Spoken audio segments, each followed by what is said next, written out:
If your opponent is of choleric temper, irritate him. When envoys are sent with compliments in their mouths, it is a sign that the enemy wishes for a truce. The supreme art of war is to subdue the enemy without fighting. Confront them with annihilation, and they will then survive. Plunge them into a deadly situation, and they will then live. When people fall into danger, they are then able to strive for victory. For to win 100 victories in 100 battles is not the acme of skill. To subdue the enemy without fighting is the acme of skill.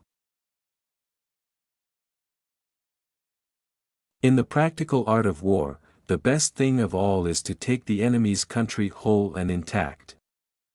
To shatter and destroy it is not so good. If our soldiers are not overburdened with money, it is not because they have a distaste for riches. If their lives are not unduly long, it is not because they are disinclined to longevity. The good fighters of old first put themselves beyond the possibility of defeat, and then waited for an opportunity of defeating the enemy.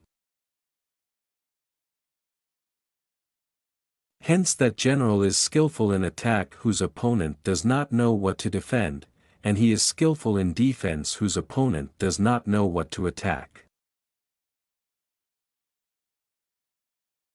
Now the reason the enlightened prince and the wise general conquer the enemy whenever they move and their achievements surpass those of ordinary men is foreknowledge. Be extremely subtle, even to the point of formlessness. Be extremely mysterious, even to the point of soundlessness. Thereby you can be the director of the opponent's fate. If fighting is sure to result in victory, then you must fight, even though the ruler forbid it. If fighting will not result in victory, then you must not fight even at the ruler's bidding. The opportunity to secure ourselves against defeat lies in our own hands, but the opportunity of defeating the enemy is provided by the enemy himself. All men can see these tactics whereby I conquer, but what none can see is the strategy out of which victory is evolved. Regard your soldiers as your children, and they will follow you into the deepest valleys. Look on them as your own beloved sons, and they will stand by you even unto death. The general who advances without coveting fame and retreats without fearing disgrace, whose only thought is to protect his country and do good service for his sovereign, is the jewel of the kingdom.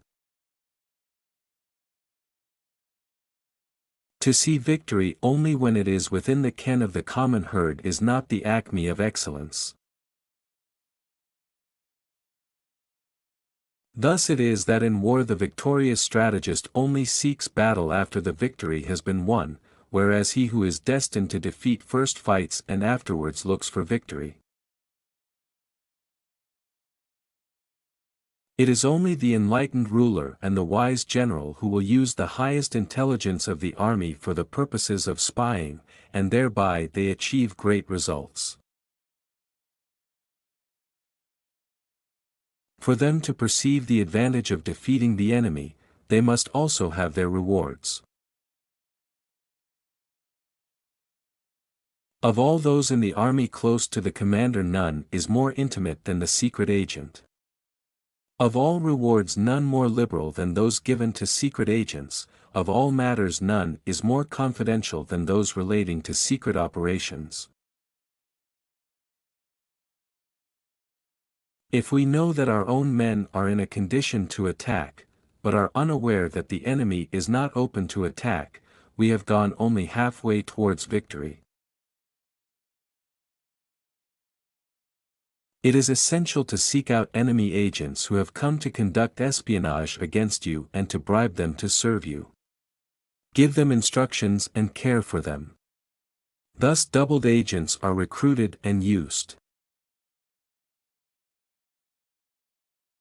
Secret operations are essential in war, upon them the army relies to make its every move. The enlightened ruler is heedful, and the good general full of caution. Victory usually goes to the army who has better trained officers and men.